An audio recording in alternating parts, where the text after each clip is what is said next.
Hi అండి. Welcome to Bhavani kitchen. నేను మీ భవానీ. ఈరోజు నేను మీతో షేర్ చేయబోయే రెసిపీ ఆనపకాయతో హల్వా చేసి చూపిస్తానండి. మనం ఎప్పుడు క్యారెట్తోని గోధుమ రవ్వతో చేసుకుంటాం కదా, ఇలా ఆనపకాయతో కూడా ట్రై చేసి చూడండి. ముందుగా నేను ఒక హాఫ్ ముక్క ఆనపకాయ తీసుకున్నాను. మీరు కావాలంటే మీరు ఒక పెద్ద ఆనపకాయతో కూడా మీరు చేసుకోవచ్చు. నేనైతే ఈ క్వాంటిటీ తీసుకున్నాను. ఇప్పుడు అది పై తొక్క తీసేసి మనం ఇలా తురుముకోవాలి. ఇప్పుడు ఇదంతా తురిమేసుకోవాలి. ఇప్పుడు పొయ్యి మీద ప్యాన్ పెట్టుకొని ఒక 2 స్పూన్ల నెయ్యి వేసుకోవాలి. ఇప్పుడు ముందుగా మనం తరిగి పెట్టుకున్న ఆనపకాయ తురుము మనం ఆ నేతిలో వేసేసుకోవాలి. మనకు ఆనపకాయ అంటేనే మనకు వాటర్ ఎక్కువ ఉంటుందండి, అందుకే మనకు పచ్చివాసన పోయే వరకు మనం వేయించుకోవాలి.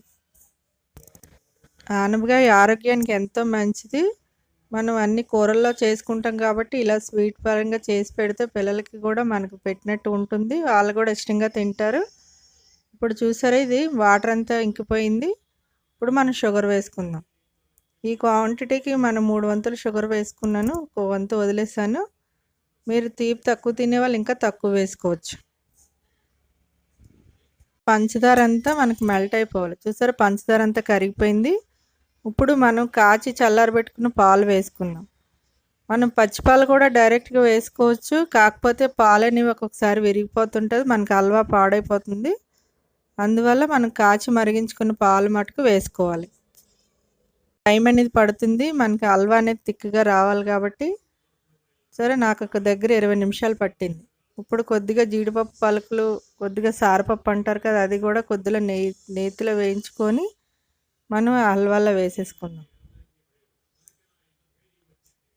సరే, ఇదంతా వేసుకోవాలి.